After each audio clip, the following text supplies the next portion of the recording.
la disertación que nos va a hacer Pedro Luis Sánchez, este muy joven historiador tolimense, graduado en la Universidad de Caldas, sobre el tema que ya pues, han escuchado.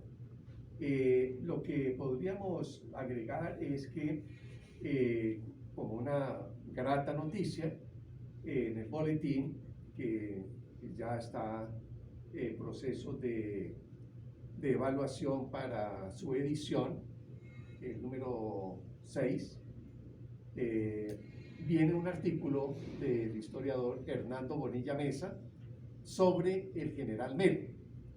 Entonces, bueno, invitamos a Hernando a que viniera a escuchar a Pedro Luis, pero total, el caso es que disponer en este número del boletín de una contribución al debate sobre la figura de Melo, pues es estimulante, creo que no solamente para los estudiosos de la política colombiana del siglo XIX, sino particularmente para el tema que nos va a tratar Pedro Luis. Pues sabemos que hay investigaciones en proceso también sobre el doctor Manuel Murillo Toro. Pues, son tres personalidades históricas. Sé que en la Universidad Nacional también hay algunas tesis de grado en proceso sobre el doctor Darío Chandía. Hay una tesis en proceso sobre el doctor Darío Chandía, y como ven, pues son, llamémoslo así, movimientos que revelan que el interés por estas personalidades históricas oriundas del Tolima, pues sigue atrayendo el interés académico universitario. Entonces, como preámbulo, pues vamos a escuchar a Pedro Luis tratando este tema, y seguramente que con la presencia del doctor Fernando Osorio Cuenca, oriundo de Chaparral y también especialista en este tipo de personajes, podremos tener una interlocución, una comunicación muy estimulante. Y bueno, yo creo que primero, pues, terminar diciendo que la Academia de Historia se complace mucho en tenerlos a ustedes presentes acá en el auditorio presencial, pero también en el auditorio virtual. Y como ya hemos empezado también la grabación de estas conferencias para YouTube, pues en donde también hay otro público importante, pues estamos un poco poniéndonos al día en este asunto. Pues bien, Pedro Luis, bienvenido, muchas gracias, y estamos muy atentos a escucharte. Muchísimas gracias, profesor. Entonces, muy buenas tardes a todos. Para los que recién han llegado, me presento. Mi nombre es Pedro Luis Sánchez Galvis, soy historiador y magíster en Educación y Desarrollo Humano, y hoy les vengo a dar una conferencia sobre mi tierra de nacimiento, que es el municipio de Chaparral, Tolima. Una historia de la cual nos relata la vida de tres expresidentes de la República. Uno que era visto como el dictador, el segundo como el intelectual y el tercero pues como el diplomático. Entonces pues vamos a comenzar. Entonces, Chaparral, Tolima, historia y vida de la tierra ilustre de los tres expresidentes de la República, los casos de José María Melo, Manuel Murillo Toro y Darío Chandía. Es muy importante tener en cuenta lo que hicieron estos tres personajes, tanto para el departamento, el actual departamento del Tolima, pues que en esa época era parte provincia de Mariquita y estado soberano del Tolima. Entonces, vamos a comenzar, por favor. Pedro, creo que el micrófono está apagado. ¿Así? ¿Sí? Ah, ya, sí. Probando. Listo, muy bien. Entonces, en la introducción es, durante los procesos del siglo XIX y siglo XX, el municipio de Chaparral, Tolima, fue la tierra ilustre de 3 expresidentes de la República. ¿Quiénes fueron estos? Fueron José María Melo, Manuel Murillo Toro y Darío Echandía. Igualmente, también Manuel Murillo Toro, considerado el intelectual, y Darío Echandía, quien tuvo un papel significativo durante el proceso tanto de la hegemonía liberal como durante el proceso de la Segunda Guerra Mundial como presidente interino cuando sustituyó a Alfonso López Pumarejo.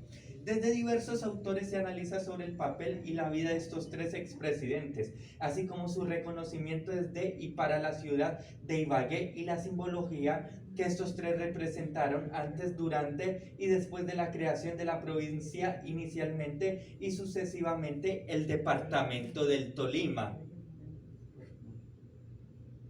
Entonces vamos a ver un poco de los antecedentes, porque si queremos hablar un poco de estos 3 expresidentes, primero que todo hay que saber también un poco en la tierra en la cual el primer expresidente, quien fue José María Melo, se crió, que para esa época pues era la provincia de Mariquita, porque es que hay que entender que el expresidente José María Melo nació para el año 1800. Entonces aquí, ¿qué es lo que pasa? Él nace en Chaparral, que para la época pues era parte de la provincia de Mariquita. Hay que entender que la provincia de Mariquita se fundó desde el año 1550 hasta el año 1861, cuando luego sucesivamente va a pasar como el Estado soberano del Tolima. Igualmente para el año 1815 la provincia de Mariquita va a tener una independencia fallida, que inclusive en esta independencia, que fue durante el proceso de la reconquista española desde 1811 hasta 1821, pues esta independencia va a fracasar totalmente. De aquí pues uno de los partidarios de la independencia, que inclusive también estuvo para la creación de la Constitución de Mariquita, quien fue don José León María. Don José León María, que prácticamente fue uno de los que impulsó la independencia de la provincia de Mariquita, pero lastimosamente a él pues lo terminaron fusilando y la provincia de Mariquita pues nunca se pudo independizar. Entonces por eso es que lo llaman una independencia fallida, algo similar como lo que sucedió en Cartagena de Indias. También vamos a ver un poco en los antecedentes la guerra de los conventos entre los años 1839 a 1842 con José Ignacio de Márquez contra José María Obando y la creación de los partidos conservador y liberal. ¿Por qué es bueno hablar de este antecedente de la guerra de los conventos, o también conocido como la guerra de los supremos?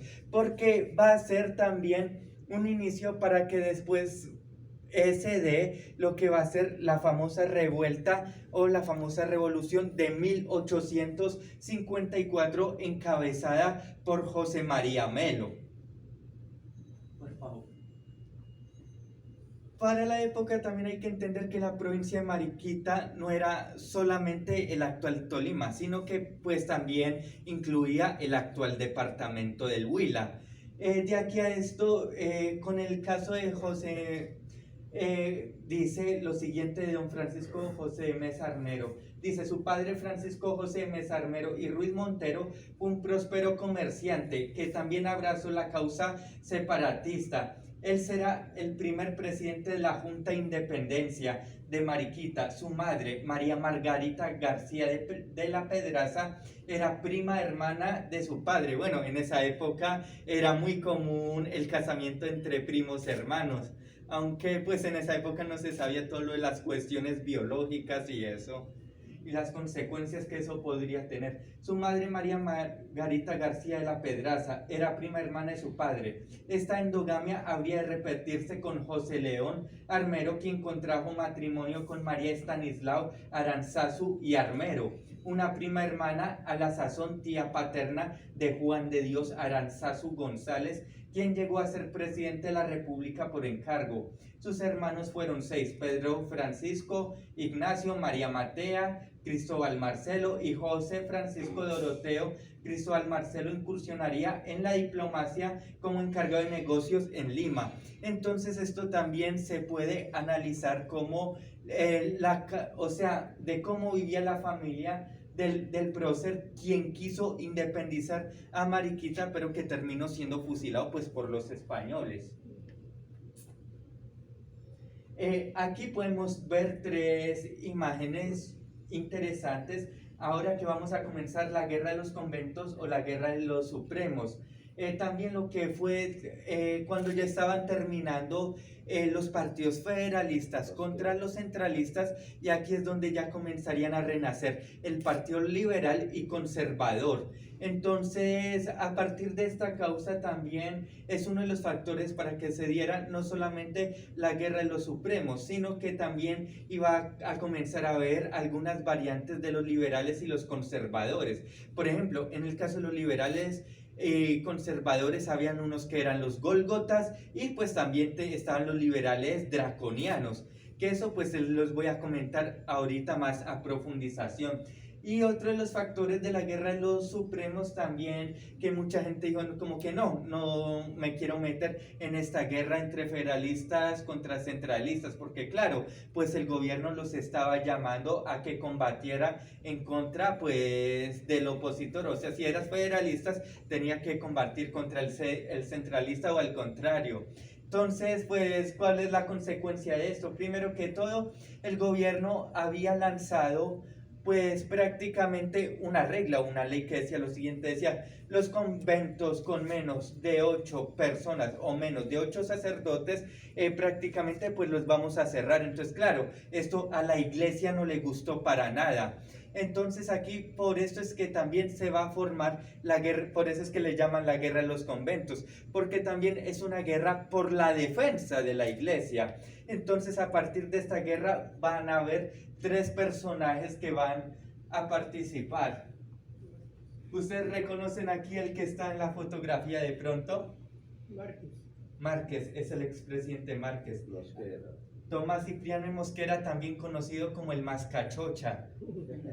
Y aquí José María Obando. Inclusive José María Obando va a ser un aliado para José María Melo, y es el único presidente pues que se tiene registro que fue totalmente adoptado, ya que él nació en Cauca, pero no se tiene registros de sus padres biológicos, sino de sus padres adoptivos, quienes eran comerciantes, pero que para la época pertenecía pues a la provincia de Pasto.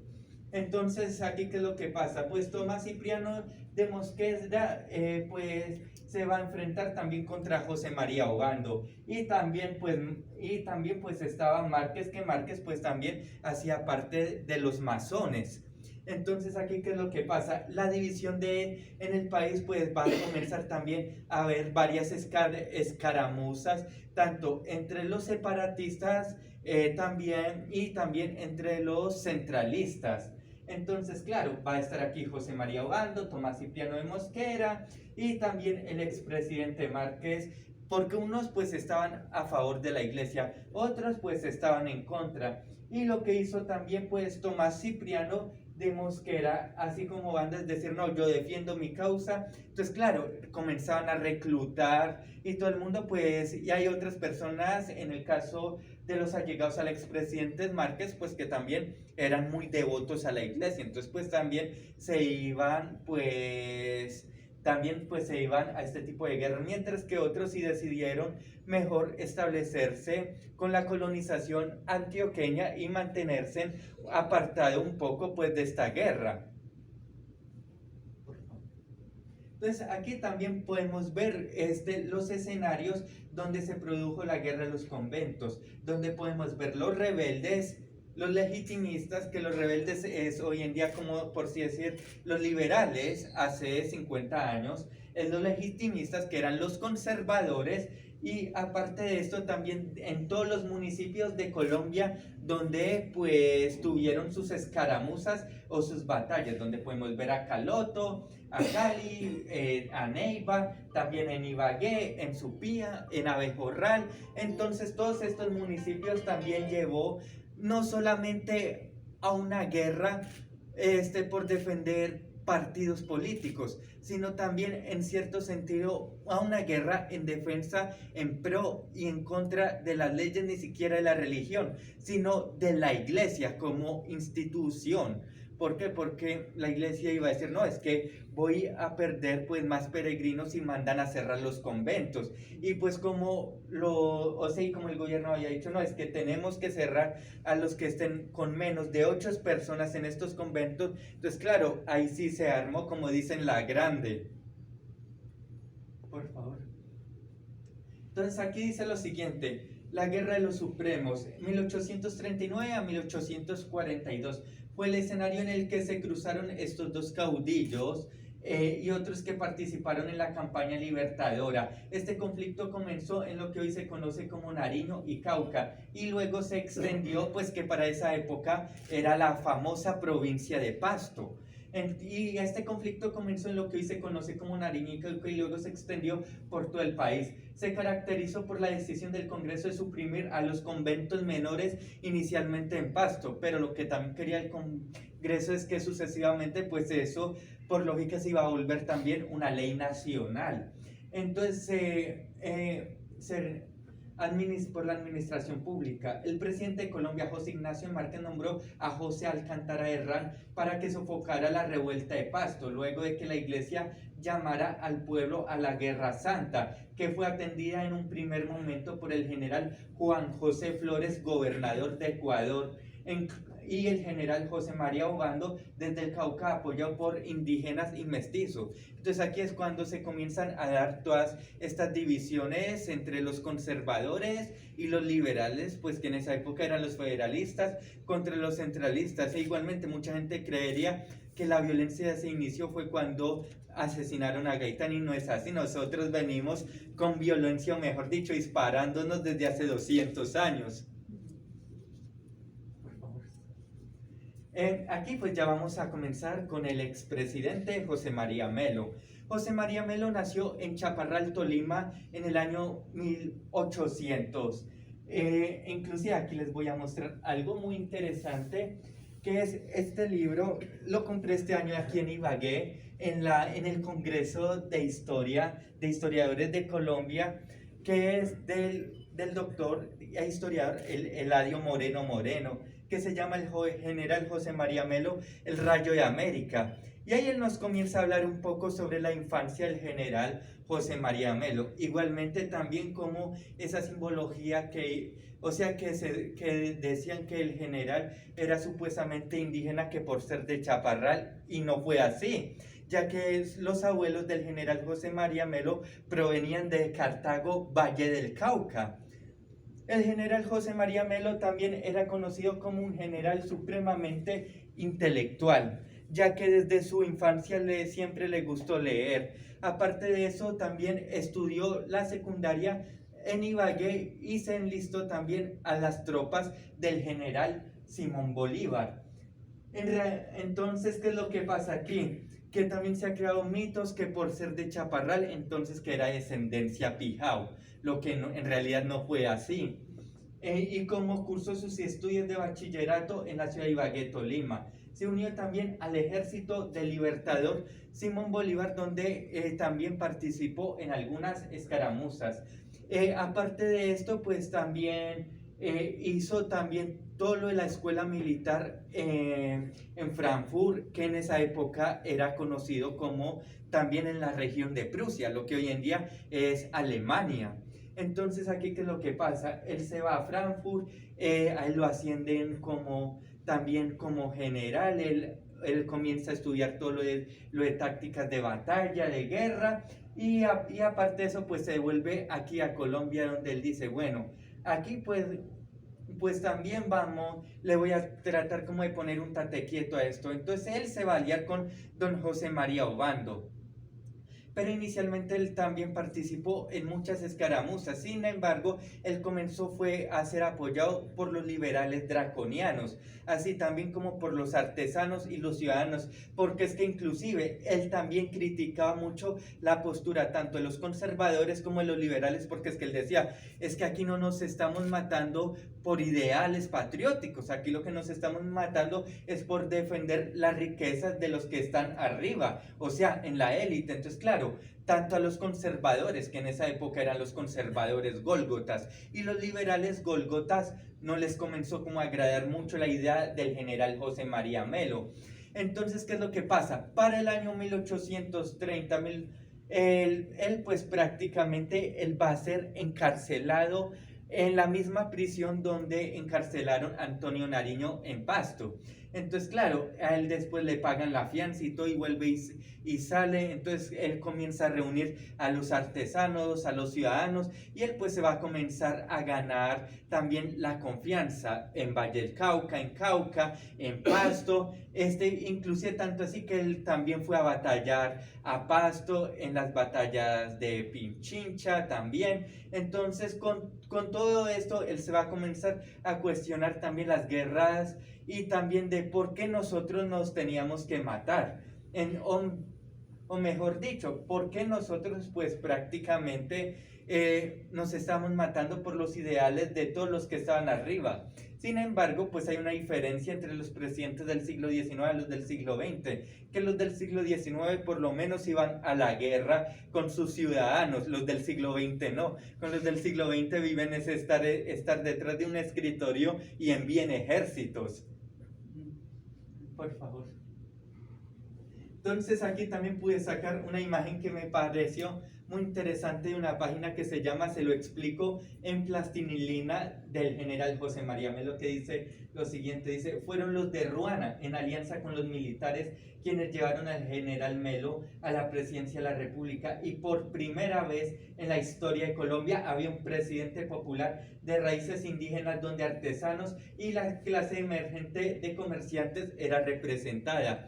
Sin embargo, cuando el general Melo trató de hacer la revuelta de 1854, ya que esta comenzó a partir de entre febrero y abril, porque fueron procesos, y va a terminar pues en diciembre con el exilio del general José María Melo. Sin embargo, a José María, ya cuando él se convierte, mejor dicho, en militar supremo, hoy en día llamándolo como dictador, aquí se le va a oponer, inclusive se le opone Tomás Cipriano de Mosquera, quien le declara la guerra al general José María Melo. Sin embargo, el general José María Melo también tenía una alianza con el general Obando, porque es que los artesanos, antes de subir al poder, los artesanos también estaban presionando mucho al general Obando y diciéndole que él tenía que ser el presidente supremo de la República, o sea, tomarse el poder como fuera. Y Obando lo pensó y dijo, no, yo no quiero estar parte en esto. Entonces, claro, entonces ahí fue donde el general José María Melo comenzó a tener una representación más fuerte por parte de los ciudadanos, de sus propios generales, y también pues de algunos ciudadanos, lo que llevó también al alza de las revueltas y las tomas de armas en ciudades como en el Amazonas, en Palmira, Valle del Cauca también fue uno de los puntos, en Ocaña, que en esa época pues era parte de la provincia de Vélez. Y aparte de esto, pues también con esto lo que va a hacer es que muchos de las embajadas y los consulados, como la embajada de los Estados Unidos, va a comenzar a albergar a los oligarcas, lo que esto va a ser también muy criticado por el pueblo, porque es que lo que quería el general José María Melo y era también derrocar a estos oligarcas y capturarlos como fuera. Entonces, claro, esto también fue muy disputado, y esto hace también que Tomás Cipriano de Mosquera tenga que viajar a Estados Unidos, comenzarse a endeudar con tal de conseguir armamento para contrarrestar el ataque de José María Melo. Entonces esto también lleva a que José María Melo en Bogotá en Bogotá, pues prácticamente comienza a ser acorralado por las tropas del general Tomás Cipriano de Mosquera en alianza pues con los Estados Unidos, donde van a caer varios generales aliados del general José María Melo en sectores como San Cristóbal, en Bogotá, en Tunjuelito era otro sector. Entonces, claro, esto va a llevar al acorralamiento. Otro de sus antiguos aliados también había sido el expresidente Manuel Murillo Toro, porque es que Manuel Murillo Toro también estaba en contra de los conservadores y de la élite. Pero cuando Murillo vio que el general José María Melo ya se quería tomar el poder por la fuerza, entonces Murillo dijo, no, es que esto no es la representación de una democracia ni nada de esto, y esto yo no lo voy a apoyar. Y eso que el apoyo de Manuel Murillo Toro era supremamente reconocido en Colombia para la época, porque es que él también fue parte de los masones o de la masonería, que para la época pues en el siglo XIX tenía unos argumentos supremamente fuertes, ya que la masonería fue creada en Alemania a finales del siglo XVIII con su representación simbólica que es el búho de Minerva, o también es conocido como la sabiduría. Entonces, claro, aquí Manuel Murillo Toro dijo, no, yo ya no me voy a meter más con José María Melo, ya le colaboré una vez y aquí ya no me meto más. Entonces, aquí, ¿qué es lo que pasa? Que ya pues José María Melo ya a lo último termina siendo exiliado, que en esa época era conocido como el territorio, como el Estado Unido Granadino de Colombia, y lo exilian en ese entonces el Segundo Imperio Mexicano, que en esa época estaban en batallas entre Benito Juárez contra Maximiliano I. Entonces con esto José María Melo pues va a ser coronel general de Benito Juárez, y a lo último pues a José María Melo lo terminan fusilando en la hacienda de la Trinitaria en México, en Yucatán. Por favor. Aquí también podemos ver dos documentos cuando hubo un alzamiento de armas en apoyo al general José María Melo, que dice: el general comandante en jefe del ejército de la República a los granadinos, que esto fue escrito por José María Melo, y él dijo: a todos los que estén tratando de hacer revueltas en contra mía, les voy a cerrar las imprentas y los voy a mandar a capturar. Por favor.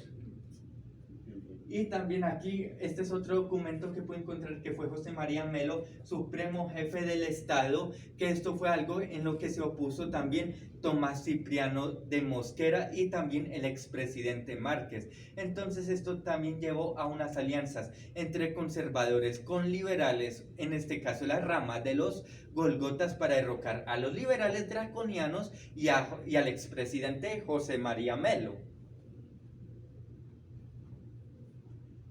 Como en Ibagué había nacido Melo, y esa circunstancia bastaba para que los ibaguereños fueran sus decididos partidarios, y como allí estaban algunos ciudadanos dictatoriales que podían moverlos, para precaver todo riesgo se adelantaron con algunos jóvenes de la Unión a aquella ciudad. Arjona dictó las órdenes convenientes, así para establecer un buen espionaje como para proveer a la subsistencia de la tropa, pues ya no había ningún solo real para racionarla, habiendo hecho de su peculio por 3 días París y 1 por Arjona, que esto fue también de un libro que es La Revolución de 1854, quien fue escrito por Venancio Ortiz. Aquí ya vamos a pasar, ya dejamos el presidente militar, ahora vamos a pasar al presidente intelectual, quien fue con Manuel Murillo Toro. Nació el 1 de febrero de 1816, fue el 1864 a 1866, que fue uno de los periodos de presidencia, y el 11, que fue el 11 mandato de él, que fue en 1872 a 1874 como el presidente número 11 de Colombia, presidente de los Estados Unidos de Colombia. Entonces aquí, ¿qué es lo que pasa? También es conocido como el presidente del intelectualismo, por la razón de que, aparte de que fue ministro de Educación, aparte de que también de que fue ministro, pues fue miembro masón, y mandó también a fortalecer las vías de comunicación, como fue uno de los primeros pioneros en mandar a decir, no, aquí tenemos que construir el ferrocarril en Colombia, ya que Manuel Murillo Toro fue quien lo propuso inicialmente. Y aparte de eso también estuvo en el proceso de creación de la provincia de Vélez al estado de Santander, que ya después el estado de Santander pues se separaría como norte de Santander y Santander. También la creación, su contribución a la comunicación a la nación desde las comunicaciones, ya que él mandó a traer el telégrafo como uno de los primeros sistemas de comunicación aquí en Colombia, y el iniciador de la propuesta de la creación del ferrocarril durante los Estados Unidos de Colombia. Y aquí pues también se le han hecho algunos homenajes, como el Estadio Manuel Murillo Toro de Ibagué, también está el Colegio Manuel Murillo Toro. Bueno, hay varios homenajes que se le han hecho a él. Aquí podemos ver también un mapa de lo que para ese entonces era, por la misión coreográfica, el Estado soberano del Tolima, cuando fue también en parte durante la presidencia de Manuel Murillo Toro. Y es que también pues la desfragmentación de la provincia de Mariquita al Estado del Tolima pues ya comenzaría a dar como una identidad más contemporánea al Estado, y también pues porque iba a comenzar a haber una gran población debido al proceso de desplazamiento de la colonización tanto antioqueña como sucesivamente boyacense en el norte del territorio, el Líbano, Mariquita, también Santa Isabel, Anzoátegui, Cajamarca. Entonces fue también toda esta estructuralización lo que llevó no solo a cambiar un nombre, sino también una territorialización. Por favor. La puesta en marcha de la Dirección de Instrucción Pública y el alto nivel de sus directores a lo largo de la década de los 70 nos muestra la importancia que le dio el gobierno federal a esta dirección. Los dos primeros propuestos fueron un expresidente y un futuro presidente de la federación. De estos, tal vez más importante fue Santiago Pérez, pues fue nombrado por el director general de Instrucción Pública en reemplazo del expresidente Manuel Mayarino en la segunda administración de Manuel Murillo Toro. En su administración como presidente aumentó sensiblemente el presupuesto para la educación y se acercó al 10% del total del presupuesto del Estado federal, con lo cual continuó la expansión de la educación mediante la educación de escuela y colegios y la preparación de docentes más calificados. Pérez resume su programa de gobierno en tres políticas: la instrucción, la moralidad y la riqueza, que eran los ideales de Manuel Murillo Toro, que inclusive ya sucesivamente al municipio de Lepanto, aquí en el norte del Tolima, se le cambiaría en honor a él el nombre de Murillo. Y ya aquí Darío Echandía, el maestro jurista de la nación.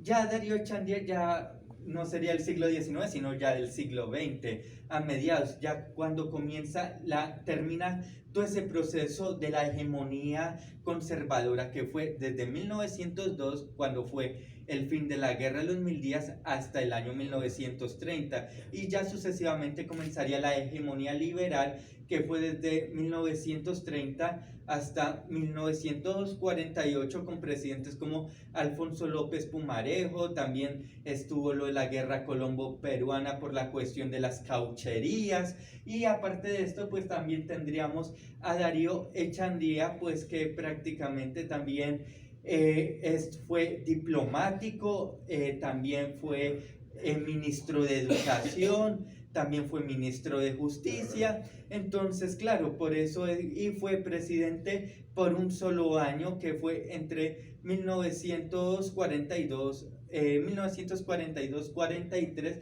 que fue cuando Alfonso López Pumarejo se ausentó para ir a visitar a su esposa, pues que estaba muy enferma en los Estados Unidos de América. Entonces, su vida privada: nació el 13 de octubre de 1897 y creció con 7 hermanos. También contrajo matrimonio con Emilia Arciniegas para el año 1936, y su padre fue asesinado para el año 1949, pues durante el proceso de la violencia aquí en Colombia. la hegemonía liberal, también él fue partícipe de esa hegemonía liberal y también participación de Colombia en la Segunda Guerra Mundial y presidente interino entre los años 1943 a 1944, que Colombia tenía que tomar decisiones con respecto si aliarse o no al eje que en esa época pues era la Alemania nazi, Japón, Italia y todo lo que y la Francia de Vichy en la Segunda Guerra Mundial o aliarse a los Estados Unidos, que también pues era con todos los aliados que estaba México, Brasil, también en parte Argentina, que inclusive con esto fue que nosotros participamos en la operación Batalla del Atlántico. También estuvo la participación de Colombia en la Segunda Guerra Mundial, su papel durante el proceso del Bogotacio y la violencia bipartidista, que aquí pues, por favor lo puedes pasar. Aquí también podemos ver una fotografía del acta de matrimonio de don Darío Echandía con su esposa Arciniegas, que aquí está firmado por él y por su esposa.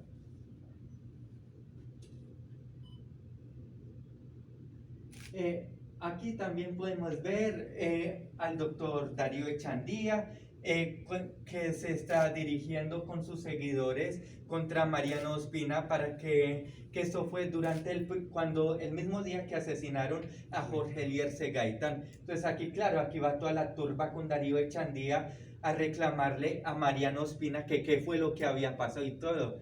Y claro, pues ellos decían que iban a conciliar, pero es que conciliar con machete en mano sí es como un poco duro. Y aquí pues también podemos ver una postal de Darío Echandía, que terminó falleciendo para el año 1989. Y Chaparral, tierras de ilustres. También gracias a Darío Echandía fue que cuando él fue ministro de Educación fue que también dejó que inclusive Laureano Gómez no aprobara la reforma en la cual el sistema de educación tendría que volver de nuevo a las iglesias, porque o si no, de nuevo estaríamos como al proceso de la Inquisición. Inclusive a Laureano Gómez lo conocen como el inquisidor, era por eso, porque es que quería también volver a hacer una reforma totalmente radical, conservadora, y en parte pues cuando Darío Echandía fue ministro de Educación, él no dejó que hicieran eso con el Congreso, dijo no, es que la educación tiene que ser totalmente laica, independientemente de las religiones, o si no, volveríamos a esta renuevo como en la época de Rafael Núñez, cuando le entregó la educación al concordato en 1887. Y Chaparral, pues tierra de ilustres, un municipio pues que también actualmente ha crecido demasiado, también tiene varias fuentes hidrográficas, que es como por ejemplo el río Amoyá, y aparte de eso también tiene el Parque Nacional de las Hermosas, limita con Río Blanco, con Ataco Tolima, con Ortega, con San Antonio, y también limita con el municipio de Palmira en Valle del Cauca, a partir pues de la región del Parque Las Hermosas, y en un contexto histórico también fue uno de los primeros procesos uno de los primeros asentamientos junto con Planas, donde comenzaría a nacer pues las primeras células del conflicto armado. Conclusiones, bueno, ya para terminar de concluir, también se desarrolla como una colonia también identificada como la tierra de tres presidentes de la República de Colombia, que muchas veces, por ejemplo, a José María Melo lo ha absorbido la historia, primero que todo porque él terminó falleciendo en México. Entonces ahí es donde uno se pone a decir como que bueno, uno hoy en día les nombra a las personas quién fue José María Melo y no van a saber por qué ha sido supremamente borrado en cierta medida de la historia. Y aparte de esto, pues Manuel Murillo Toro también, que fue un presidente intelectual en varios ámbitos, ya que él fue escritor, fue historiador también, él fue una persona autodidacta. Y en el caso de Darío Echandía, que también fue un diplomático, fue ministro de Educación, entonces eso también le ha dado en cierta medida el reconocimiento a Chaparral en la historia colombiana como por si no decir como el único municipio en el Tolima, con 3 expresidentes, inclusive uno de los pocos municipios en Colombia con más de un expresidente